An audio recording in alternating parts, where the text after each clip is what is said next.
Hello, good day, and welcome to today's episode of African Student Voices, where the contributions of students are really heard. I'll be your host for today. My name is Agyemang Darko, and I want to say a big greetings to all higher institutions in Africa, the northern, southern, eastern, and western, central as well. Greetings to you. It's February 2019, I believe new things are happening. With me in the studio is Mr. Innocent Tetteh, a student from the University of Professional Studies, Accra. And also, besides him, is Nana Ekua Busia from the University of Ghana. And the last man, Mr. Bismark Kudoafor. He is with the All African Students Union, the team lead capacity building officer. Welcome, nice people, and I believe today's show will be amazing. I believe you can't wait to hear what our people here have got to say. I'll be right back after a short break. The Association of African Universities, AAU, under the patronage of His Excellency Abdel Fattah Said Hussein Khalil El-Sisi, President of Egypt, and Ahmed Mohamed Ahmed El-Tayeb, the Grand Imam of Al-Azhar, presents the AAU's Conference of Rectors, Vice Chancellors and Presidents of African Universities from 8th to 11th of July 2019. Theme: Role of Higher Education Institutions in Promoting the Continental Education Strategy, CESA 1625.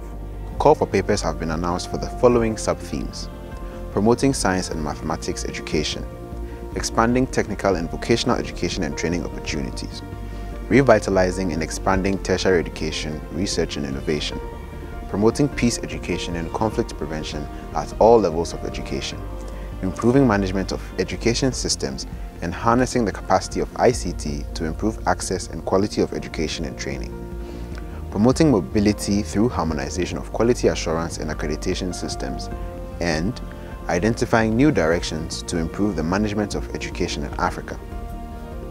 Submit your paper abstracts of not more than 2 pages online at www.aau.org/subs/abstracts.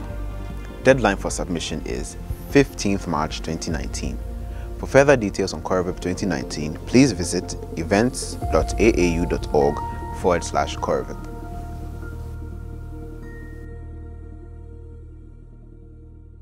Welcome back to the African Student Voices, and for today, we have a very important topic that matters to all African students all over the continent.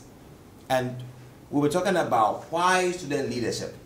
Why is there a need to have student leaders on campuses? We have got management, we have got administration, we have got the dean of student offices, and their core mandate is to see to the welfare of students. So why then is there any room for student leadership to take place? So with me here, my people, welcome to African Student Voices. Thank you very much. Great. So I'll begin with Nana Ekua Busia. Nana Ekua, to begin, what do you think will be the role of a student leader in the first place? Thank you very much. So I believe that student leadership is very important and it's necessary, and that it's needed in our institutions because as a student, we need people to really man our front. We need people that will be our voices, because we cannot all go to these managements to speak with, but rather we need a united front, and as such, we need people who would lead us. And so these are people we call student leaders. So they are really there to man our affairs and to be our voices. That's what I think the leadership is. Well, Nana Ekua, you are already a leader on campus at the University of Ghana. Yes, sir. We have management. So what is your role? Because management was already there, and their core mandate is to make sure that student welfare is really met. So with you emerging as a student leader, what role do you play that is quite unique for management in the first place? Okay, so if we take the management at a large, although they have student welfare at hand, but then again they run through other aspects of the institution, and so really certain things are not their duties. And so mainly we have student leaders who go into the negotiation table with management. They move there and also send the voices of students there, such that the petitions of students, the arguments of students are really advanced there. So I think they bring a better perspective of students. Since they are students, they understand students from an angle, and then they meet management, and then together they run the welfare of students. Does it mean management can't really see to the affairs of students unless there's a student representative on that same table with them to have them skewed to understanding student issues? Sometimes you understand issues very well when you have either been through it or you are part of it. And so I think that, yes, management may understand our issues, but sometimes they need people who are currently within the same situations as the student, somebody who could advocate from the student's point of view. Because management on any day would really want to manage the welfare of students from their angle. But once we have students who are with their colleagues, who understand the lifestyle of their colleagues, who really know the thinking line of their students, I think they are rather in a better position to make decisions and advocate for students on some angles as well. Yeah. Well, Innocent, someone would say that we always find ourselves in student leadership positions because we want to enrich ourselves. We think there are some stipends in there for anybody who goes there, and plus when they get there, they have some money in their pockets. You are an aspirant on campus, in UPSA, you're aspiring to be a student leader. What does it mean to be a student leader in your own view? In my own view, being a student leader has to do with, advocating for your people. It goes beyond, the material things or the personal gains in office. Now, you come to appreciate the fact that, you see, management ultimately, works on the welfare of students. But then, in actual sense, in practical terms, it is student leaders who initiate these activities. And also, you come to also appreciate the fact that whenever these things are happening, there are times that we need someone who would serve as an intermediary between management and then the student body, because you realize that the student body at large, comprises of thousands of voices, but then the student leader needs to come into it and then unify that voice and then present to management. And also, anytime management also has something, it also comes down to the student leader and then being presented to the student body. So you come to realize that it is not just about coming into office and then amassing resources and all that. It is about the people interest, advocating for the students. Very well, very well. Bismark. Yes. In your own view, do you side with the fact that it is important to have student leadership in every institution in the world or in Africa? Must there be? Okay, once again, greetings to your viewers. I am of the view that management have a core mandate and they are supposed to work with students. In most of these universities, they have communications lines with students. They can engage all students if they want to. They can use the notice board, they can use the social media platforms they have to solicit the views of every student in the institution.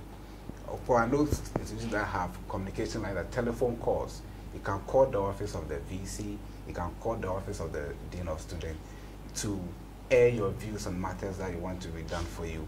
I do not think that university necessarily need to have student leaders to go and advocate for students. At the first place, why are the school management in place? They already know what they need to deliver to these students. And so why then do we need to have student leaders?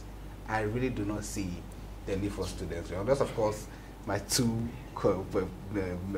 the lady and the gentleman, they can convince me that, of course, the position she holds and the one he aspires for is very necessary.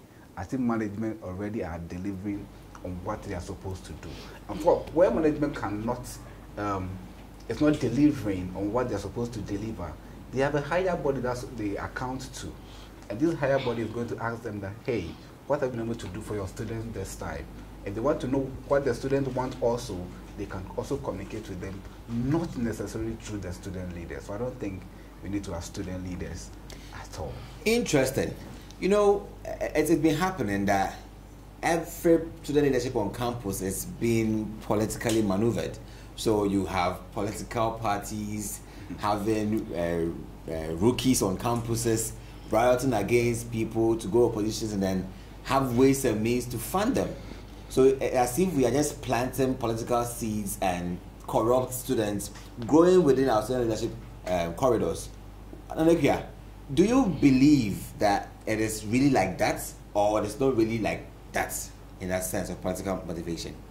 Okay, thank you very much once again. Yes, there are some political motivations, but then again, the question I would want to ask is that in 5 years, in 10 years' time, which people will man the affairs of these political parties? Which people will man the affairs of Ghana? The one thing about being a student is that you learn. And in learning, you do not only need academic work, but you learn through the different aspects of life. And so I believe that, yes, these political parties making movements to the students to have discussions and also to get to know their interests is not really bad. They only try to mentor these people. They only give them advice, because one thing they say is that experience is the best teacher. And so if you have people who would help you through these spheres of leadership, I think we cannot tell somebody that because you have some political affiliations, then I cannot learn from you. So I think, yes, there are political infiltrations that come in as and when necessary.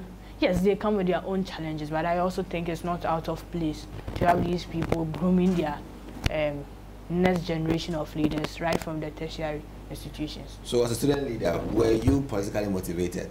Oh, not necessarily, but definitely we would all have affiliations unless that we want to be hypocrites. But one thing I believe is that once there is a political affiliation and you are able to diligently roll your duties, it shows how mature you are. It prepares you such that once again when you become a national leader, yes, you may represent one political party, but your ability to serve the whole country, this is where we learn them from. So I believe that yes, these are steps in the right direction in making up as good leaders to be. Yeah. Great. Let me come to Innocent. You are now aspiring, right? So I want to find out from you, do you think student leadership on campuses is meant for anybody? Yes, anybody can aspire, or it's meant for some particular people with some special qualities? In your own view, what do you think about that? In my own view, thank you very much once again. In my view, you see, it is open to anybody who has a desire to become a student leader. But then, it is not just about the desire, because there are some there's some qualities that you should possess as an individual. Because it is not just about getting into office, but it's about getting into office and then delivering on the people's interest and then acting in their best interest. So for instance, you are not, or you can't aspire to become a leader if you don't have the skill of teamwork and other related capacities. You understand? So I mean, under normal circumstances, anyone who has a desire can equally come and then aspire for a position or to become a student leader. But as to, because the aftermath issue is, I mean, how successful a leader you become. So it all boils down to what you have in you, what you can do, and what you stand for. The values and all that also come to play. So it goes beyond just maybe having the desire or the passion to become a student leader. The qualities also comes to play. Talking about control, a student leader must be able to control each and every colleague or students that is on our campus. You know, of late we've had issues of riot. The example of KNUST, we found that it was student leadership also involved in this whole riot thing. If something like that happens, we can say that student leaders lead riots on campuses, and for that case, it undermines the essence of student leadership. What is your view about that? That student leaders are the ones driving students to demonstrate and cause havocs and then menaces on campus. What is your view about that? Okay, thank you once again. It is about advocacy for the best interest. Advocacy means riots, in your own view? No, that is not what I'm trying to say. But then, I'm only trying to establish something. You get it? Now, in my own view, there should be, or there could be a better way. You understand? And it doesn't necessarily mean that in maybe demonstrating, you go, I mean, destroying properties and all that. But there can always be a better way of getting what you want. You get it? So it's about peace. I mean, it's about peaceful demonstration, as in voicing out what you want in a manner that isn't going to, at the end of the day, affect external things, or properties and all that, or perhaps even lives of individuals. You get it? So it's not about maybe coming all the way with weapons and we want this, we want that. Sometimes you can, scream all you can shout all you can, but then it may not yield results. But you must be very strategic and tactical in whatever you are doing, in that at the end of the day, what you want is actually achieved. And that is how I see it. Bismark, yeah. You know, we've always had certainly positions on campus, and whenever a student leader leaves office, any way he looks, if he looks good, it's our money. If he has a car, it's our money. Anything better he has on him, it's our money. That dent is always on that person. You think it's a good motivation for somebody to go for a student leadership position in the first place, having these perceptions all over? You see, these perceptions come about depending on what they did when they were in the office, what their constituents perceived that they were doing when they were in office. So you see, if you are doing things that you do not communicate to your constituents about, you leave room for them to think, to look at what you are doing in secrecy and perceive in their mind that this is what you are doing. And so if you are that open, if you follow the rules and regulations that the student leaders are supposed to follow in their own constitutions, you will realize that they are supposed to declare to these students on constant basis what they are using their monies for. If that accountability is not coming forth, the student, the constituent now think that no, these gentlemen are using our monies for this, for this, for that. That's why I am personally against this student leadership thing all over. I like the way she instead of saying problem, she chose her words and says challenges. There are challenges with it, so that we bring it down. You get it? I like the way he also says advocacy. You get it? To make that thing look so good. But in actual sense, these student leaders are partisan persons. You get it? They use the political targets they have to promote the wishes of their political leaders. She mentions that these people are coming to lead the countries one day. Of course, yes. This is what when you go to universities, in the lecture halls, they have class groupings. They have groupings in the class to train these people in the classrooms. So that one day when you lead a particular frontier, you can be able to lead the people in that way. But when you are politically motivated as a student leader, you tend to look at a particular segment of your constituent to feed them with what you're supposed to do and look down on the other constituents. That's the ethics that they are growing up with. And they come up later to become political leaders, country leaders, and they mess up the country for us. So I think we are just grooming a bunch of people who will not lead ethically if you allow student leaders to function. But if the school management are using the right, which is to groom the people in the classrooms, not as leaders who the political leaders will come and look at, but in the classroom as student groupings. They do the academic work, they do whatever assignment they are given, they groom them on business cases. That way, I think we groom them better than having them as student leaders who these political parties will come and use for their own political gains. I don't side with students. Amazing.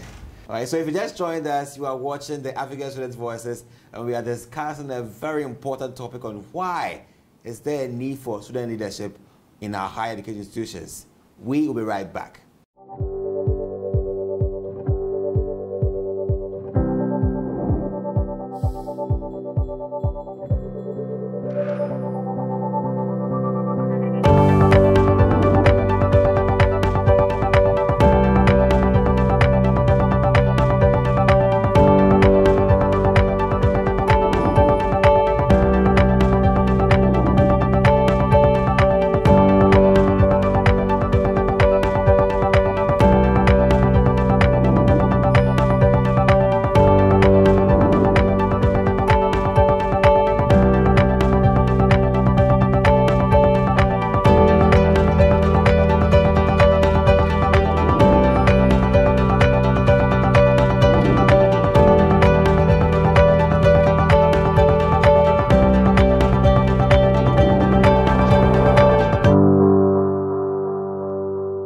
Okay, welcome back to the African Student Voices. The same topic we were discussing earlier on why student leadership is important on campuses. And it was getting interesting here. And I'm coming back straight to the Ekua. The Ekua, if you were to describe the perfect traits of a student leader, what would it be?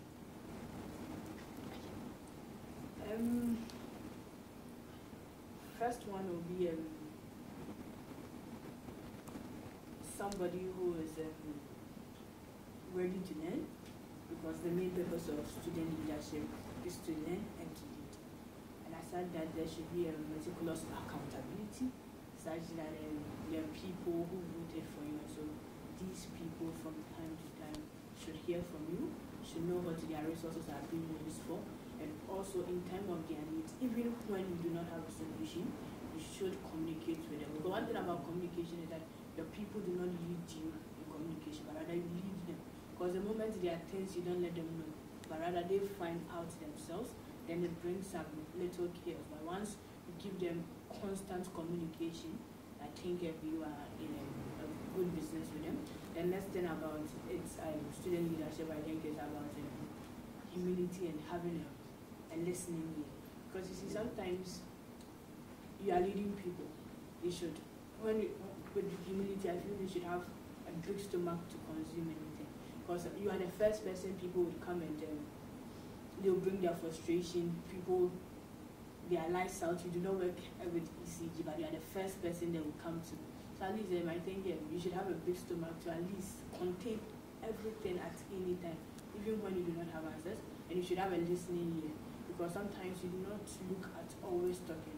Sometimes just let the people feel comfortable coming to talk to you. It's not that you may have a response to them, but once they feel there is somebody who listens, somebody who they can share their problems with, I think it gives them that comfort and then that feel that there is somebody who advocates for us and who is always there to lead us in. Great. There's something about student leaders. When you begin to assume office, there's this temptation to either embezzle funds or hide things from your followers, and at the end of the day, you are tagged. You must leave office with a tag.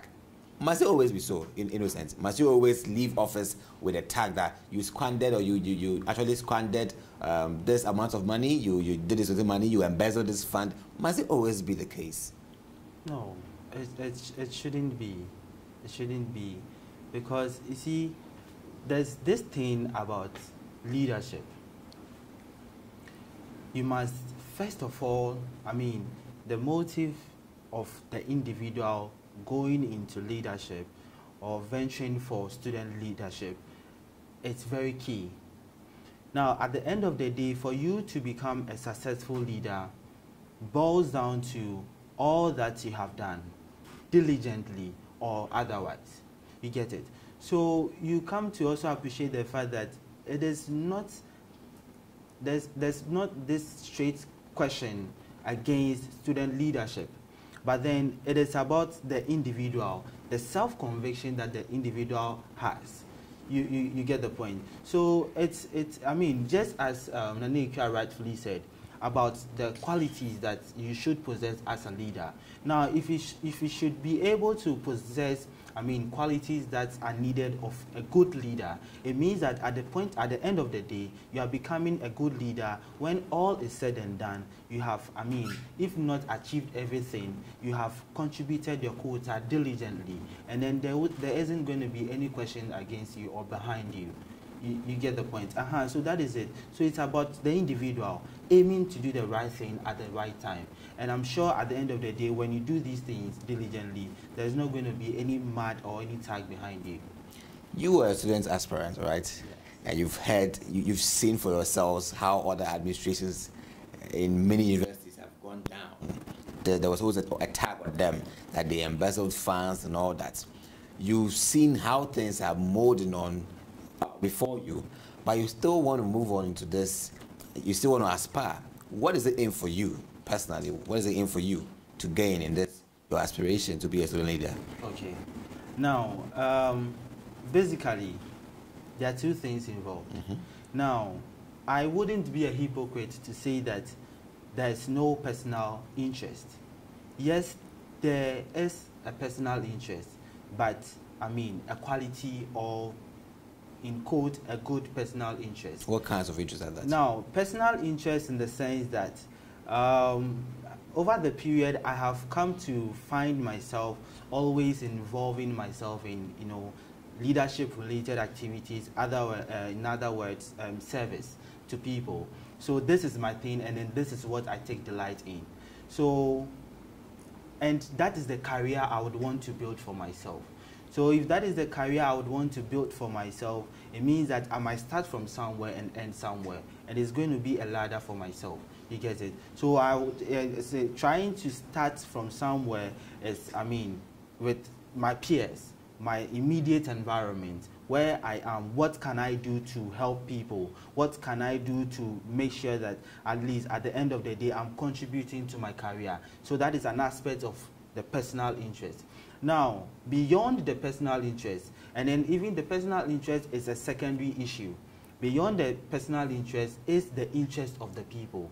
And that is what you need to be focused on before any other thing. So personally, taking UPSA for instance, I'm in level 300 now. Right from level 100, one way or the other, perhaps because of my passion, I have always found myself involved in student activism. 7 people here and there in one way or the other, as much as I can. And it has been so for almost 3 years now.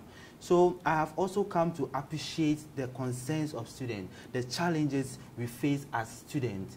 And over the period, we have administrations coming to, I mean, office, and then they do their bit. But as the saying goes, Onipa beyebi, nanso wambeye. So it means that there is more to be done. So if that is the point, and then I've come to realize that no, personally I have the interest one, and then one way or the other I also have the capacity, then why can't I mount this stage? Because I mean, it is not going to be something new. It is something I've always been doing. So if I mount at this stage, it's only going to be a bigger platform for me to advocate for my people on a higher level. And that is the main reason why I would still want to venture into this. He still wants to go into it. That's innocent view. But Bismark, tell us how the relationship has been, management and student leadership. Do you think it is management's wish to serve students on that platter to serve, or you think management wishes to do everything on their own, in your view? I think it's management's wish to have students serve as student leaders. I think it serves their best interests, because leadership should be decentralized. Yes. But my problem is not really about their wish or otherwise. I don't know how it is being handled, because either way, it serves management's purpose, it serves the student's purpose. What is management's bits in this whole orchestration? If they help student leadership to grow, what is their benefit? So management of a university or an institution seeks to groom students for future leadership of institutions, for countries, for homes, yes. And so it serves the purpose of giving them that academic training and giving them that leadership training as well. So there's this dual purpose that it serves. So when you give the student the platform to exhibit these leadership skills, the belief is that they get it into them, that it is instilled into them, and then when they go out to the university environment, they can be able to man these institutions that they are going to one day head. And so of course, management serves that purpose because of their core mandate. They give that leverage to students to become student leaders of their various departments or clubs or societies or their society as a whole. But then the problem comes of when the student leaders start exhibiting characters. That's, as if I'm part of management, I'm like, really, this is what I want my students to become, yet they are using this platform for something else. That is where the problems begin. Yes. Because you see, when you are going there, your instinct is right. You feel that edge to serve students. But like you indicated, I don't know what is in that office.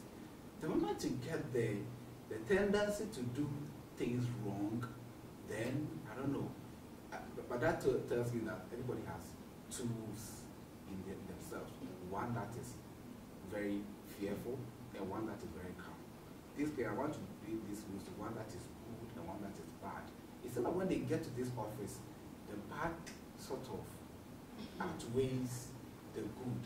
And so largely, like you indicated, largely, you see that the number of student leaders who are out, who go out of their office, there are a lot of issues about them. I don't know how that comes about. You know, fund management, especially in these universities, are regulated. I know for most universities, they need to liaise with their deans of students. Yeah, to get the funds they need. To get the funds they need. They need to sign checks, and the dean also countersign before they can clear these monies. Sure. Now, I think the tendency is either they inflate upon prices, or sometimes the monies that are sourced from sponsors, which do not directly come as SRC's money, but from sponsors, they do not account for these monies. So when you go to General Assembly meetings, or what you have called the mini student parliament, these matters come up, and then they are unresolved.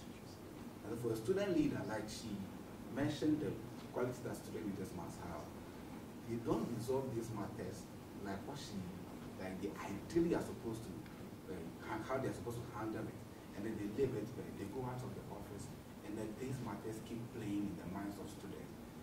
I think that I fear that for some years to come, students will not believe in student leadership, and you'll be seeing the repercussions on the student life. You'll be seeing in fact, you see the particular effects when you're seeing student voting trends. Voting trend begin to dwindle, becomes lower, and you realize that no, students are showing apathy toward this student leadership. And for most universities that I've gone to and seen their elections, I think this thing keep playing because of how student leaders handle the office. I think they can do better. If they want to serve their constituent, they should serve their constituent. Then management can know that, hey, we are grooming this person for the country. Then they can also be satisfied with it themselves. But if they are more about their extrinsic motivation and not the intrinsic, then I think we have a problem.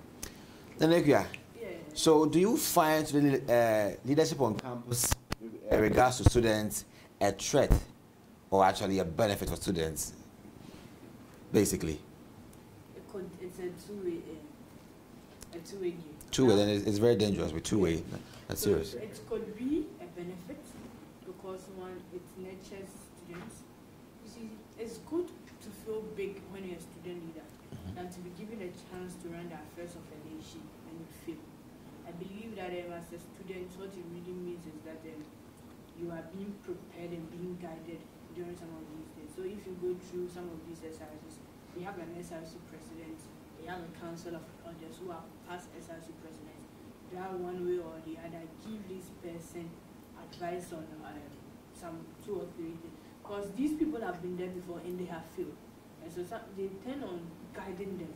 But then again, it can also be a huge damage and threat when these people feel they have power.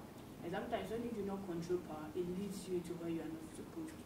So you see, I think as we are, from the conversation and why my brother would say we don't need student leadership, he is looking at the SSS in an experience where student leadership becomes threat, where it becomes even threat to the resources of students, when it becomes threat to the lives of students on campus. Because you see management being in bed with some of these student leadership because of some monies they can cough out of the students for them. But then again, I think the bigger picture is the success of student leadership.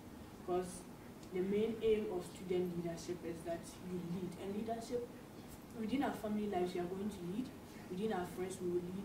Even in our country, we are going to lead. In our church, looking at the Africa being women really religious, we will lead in all aspects of our lives. So I think that student leadership is a bigger platform where whilst you are learning, whilst you have the academic knowledge, there is a practical aspect of you to lead. So I think the bigger picture is the success of student leadership.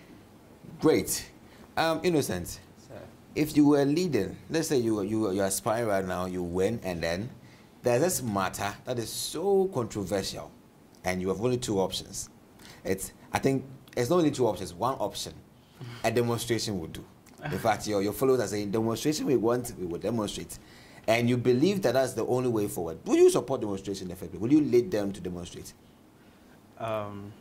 Irrespective of how violent, how it will turn out, because we heard in K University there's going to be a peaceful demonstration. It turned out being a very devastating one. So we don't have anything like peaceful demonstration. It's a demonstration. Do you support demonstration as a student leader, as an aspiring student leader? Well, in other sense, if I should win election and then per what you just said, it is not as if I'm going to support, but then indeed I'm actually going to lead. That is if. So it means that I'm trying to reframe your question. Do you understand what it means to demonstrate? Yes. To that extent, if it happens, yes. You will lead them.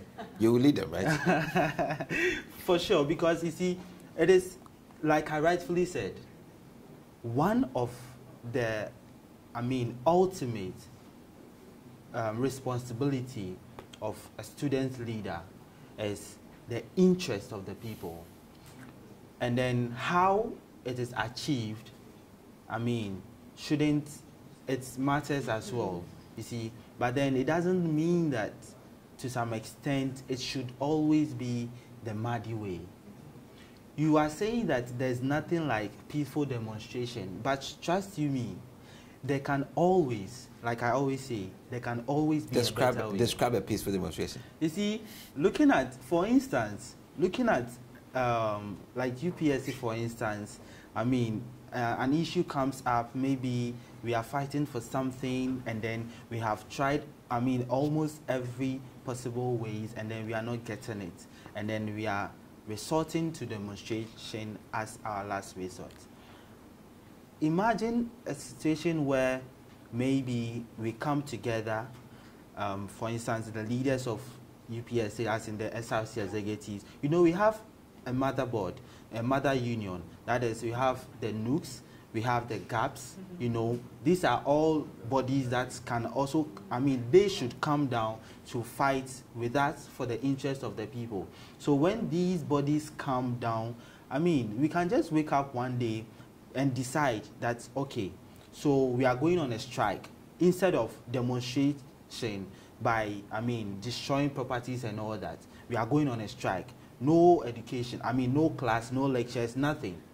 And with this, to some extent, the school exists because of the students. And in our absence, there's no school. In our absence, there's not going to be any money for them to run their operations. And if today we stand up and say, well, we are not going for lectures, we are not coming, we are not partaking in any activities, and we cease operation, it's a long, it's deep enough to keep management on their feet to do something about our concern. I believe that when we do this, it is not necessarily destroying properties, but at the end of the day, we would come exactly, there's going to be some level of results. I find that solution much more devastating than destroying properties. Because we don't have to be in the classroom, and there's no school in the classroom. We shut the whole school in disguise. I think, one, you see, demonstration is also part of the whole negotiation process. So, for instance, we start the whole negotiation. Maybe you meet management one-on-one, there's no response. Let's say you try again, petition other bodies like the Ministry of Education, there is no. One thing about demonstration is that it's also a means for your voices to be heard. So it could be, there are so many ways of having the demonstration. Like you asked him, is there something called a peaceful demonstration? Once we have a peaceful negotiation, there should be a peaceful demonstration. And what we mean by peaceful demonstration is that, yes, maybe we've been too diplomatic for you and us at that time, we don't like diplomacy. So that there could be other means of really pushing our case. And so, for instance, you get some students of the University of Ghana saying that, okay, now we are tired of, let's say, using electricity because the school is not willing to power our generators. Then take your electricity. The students can decide that you don't want us to use gas because you don't want us, that is what we use as a means of getting light. Then again, the school would now come to its senses and, okay, looking at the amount of money, let's say, they will lose when students are using electric gas cookers to when students are using normal gas, which they stand a damage of even burning the whole school. I think some of these things would rather push them to even coming back to the negotiation table. Because now, yes, the student can bend the school. It's not like it's going to be deliberate, but then again, somebody can even start is on a gas cooker, go and watch a football match. By the time the person will win, the damage has happened already. So sometimes it's about using other alternatives that are more forcing than. It's not really going to the battlefield to fight, but sometimes it's about pushing them to their. So it's like you have a weapon that you can now use against management if your grievance is not met. But you know what? It's like, how about planting your own crop, and this same crop is like a menace to you. It's giving you problems in your own grounds. How would you take this? How does management feel when we create a rule for student leaders to flourish, and now they are using something we are against us? Okay, so now the issue is that as student leaders serving the interest of management or the interest of students, we are serving the interest of students. You don't really. So if you are weighing on a balance, which one do you attach so much importance to, students or management, or you try to balance the two? Okay, so now, which is it? If you live in a community, the bigger picture is that your ability to bring each of them to a common ground. And so it's going to be a 50-50 approach here. Now, we come here where we have students, okay, and students have genuine concern, but management will sit somewhere and say that because we are management and we think we have some sort of power, we wouldn't even give you the chance to speak with us, to even bring out your views or the problems you are facing. Yeah. I think in that point of view, then you look at, okay, which people made me who I am. It is the students. They're the people who brought me in. An instance where they have genuine concern, then I think you should use your last blood to fight for their interest. So sometimes, yes. And one thing, if you should go through the constitutions of all the various universities, one thing you know is that it is not management that institutes student leadership. There is an act that established the universities. This same act helps these universities to bring out its composition and then its leadership. And so our power does not necessarily come from this management, but from a superior power. And so it's like a law against fact and respect. So sometimes these management believe, oh, we are elders, you should give us, but really the power to be who you are and the power to stay does not come from them. And so it's not that they made you who you are. Yes. Well, they made you who you are, fighting with the last blood. Bismark, yes. So what is your view about this? I think demonstrations in itself are not bad. They are not meant to destroy the school. Demonstrations, like my brother rightly said, are usually the last resort to pushing for something you think is of interest to your constituents. And so before the leaders of the students decide to go on a demonstration, they might presumably have gone through all the various resolutions that they're supposed to go through before they resort to demonstrations. But where it goes bad is quite destructive.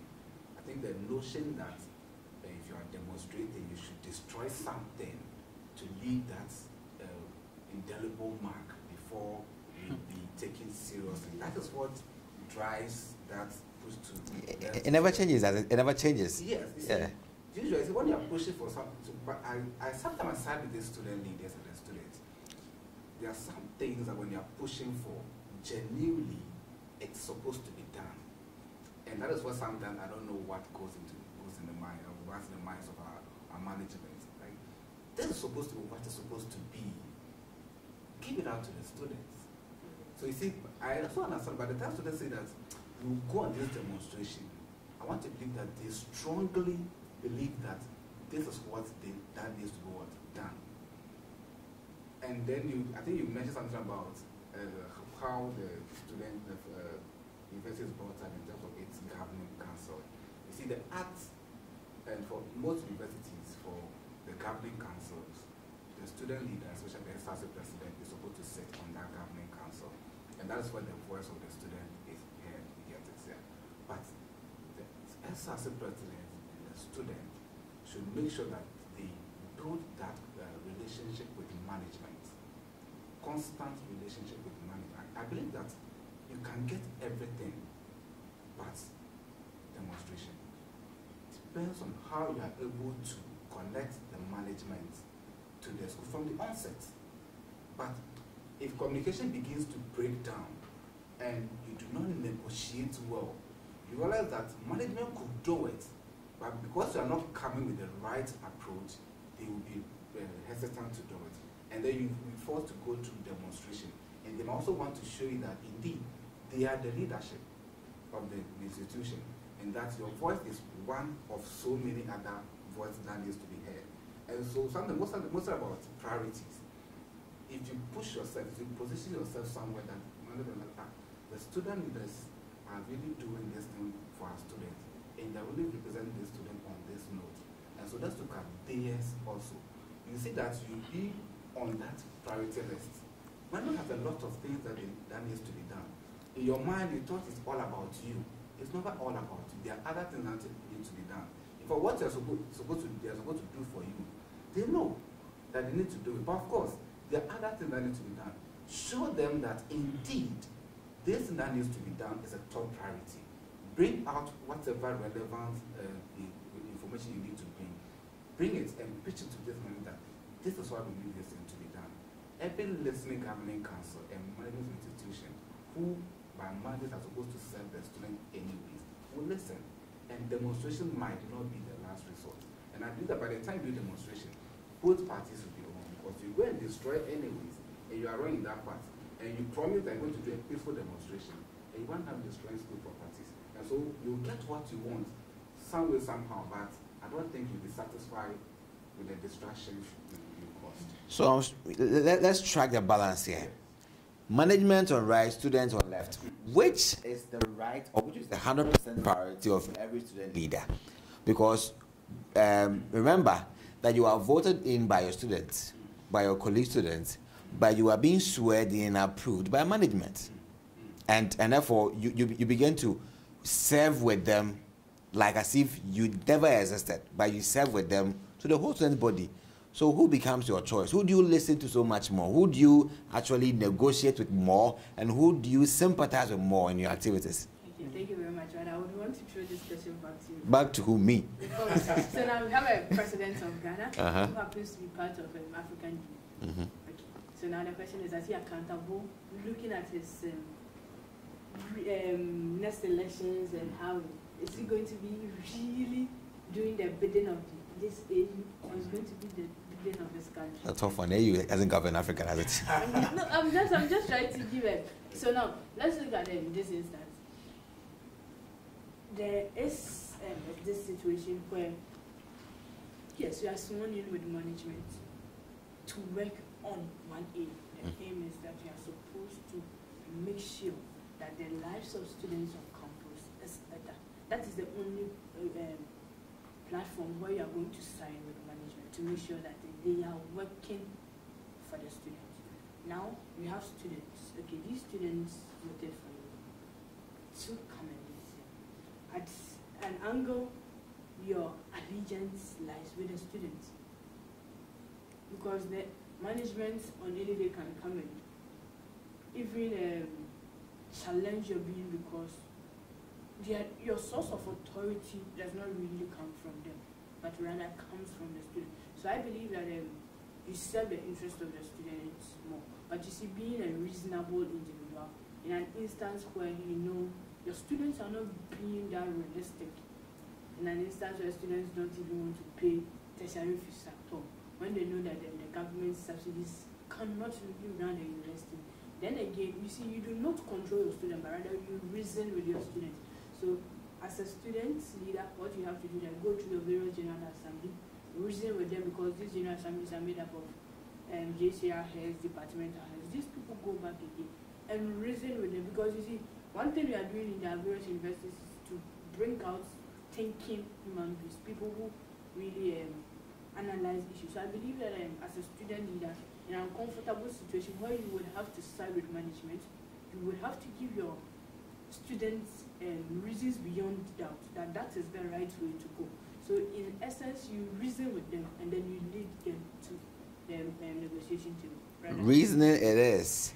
So at this point, I want to find out from all of you. Yeah.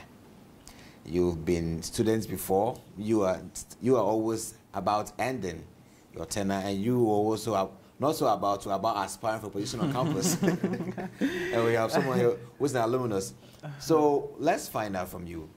Have you ever witnessed or felt student leadership around you? I mean, we are having this show for many institutions in Africa, and they are watching us. You've heard what's happening in Eastern, Northern, Western, Southern Africa, and how students leadership go, how they succeed. Some do crestfall and all that. Have you ever had a student leadership that you are satisfied with? And what was it about that you saw, I think this made it so flawless and this made it so good? What was it that?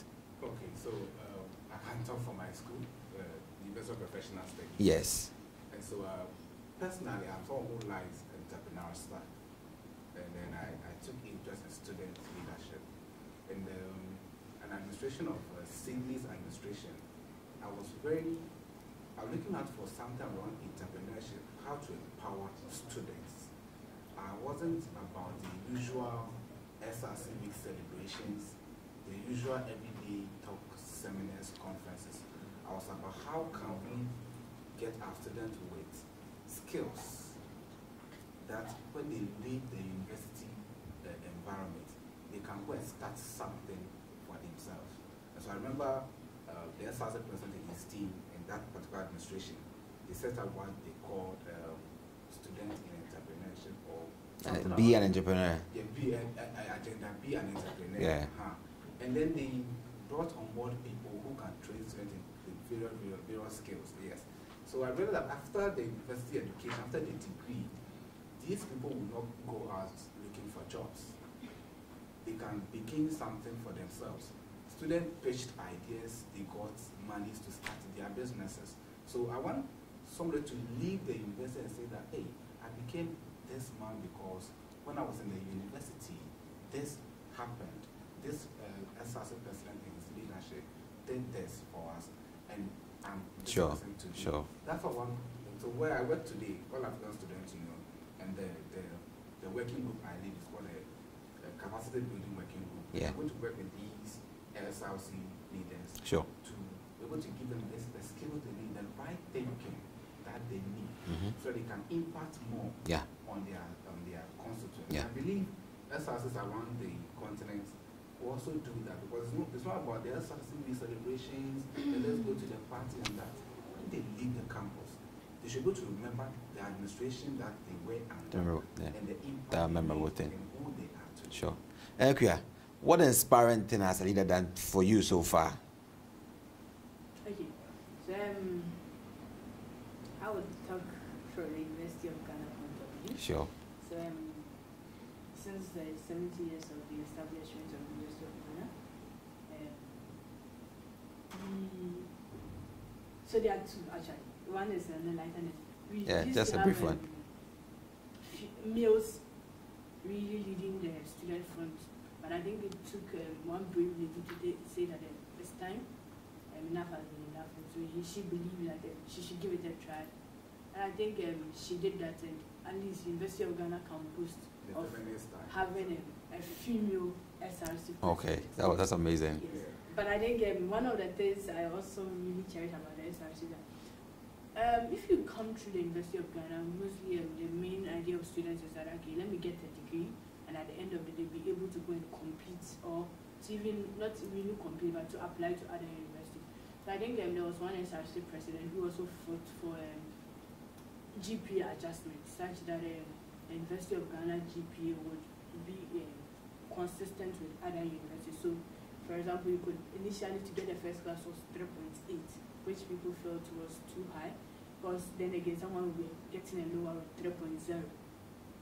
And I think the person might be denied the opportunity to some universities because they think the person had a lower. Meanwhile, the grading system of the school was a different. And people may not really understand. So I think that is one good thing at SRC. So Innocent, what very most inspiring thing has student leader done that you can recall briefly? Well, still on my school, UPSA, I would say that for about 2 years now that I've been in the school, that I've experienced student leadership, I would say that I have not really experienced something unique, like something substantive, because I mean, for all the administration, almost all the administration, I always see almost the same things. You get it? But then, personally, what I've come to appreciate is that, for instance, you know, there was some months ago that we, UPSA, acknowledged this popular musician, Stonebwoy, by awarding him and all that. But then the question is that this individual is a product of UPSA. Whatever he has become today started from somewhere, perhaps even in his days in UPSA. But as student leaders, as school, as UPSA, what really did we do to promote this individual in one way or the other, which maybe today we could stand up boldly and say that, no, yesterday or some time back, some years back, when this gentleman was here, this is what we did for him. At least we can boast of what we have actually contributed to him for his success today. So you see, these are some of the things. So, I mean, there are lots of talent in there, but what are we doing to bring them up, to even steadfast their, I mean, their glory, their victory?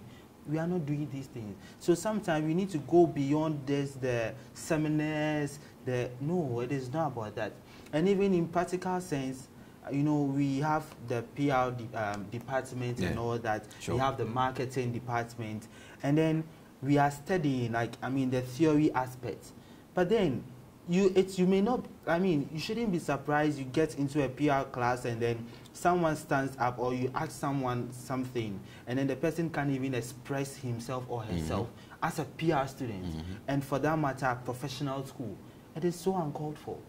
You get it? So it is high time sometimes what SRC can, the student leaders can do is, I mean, bringing on board personnel's expertise to actually help train these people on the job, give them on the job skills, impact something in them. Sure. So that tomorrow, even the marketers, I mean, someone is already in school, but when the person comes out to market to you, you'll be amazed. Yeah. Is this person still in school or something?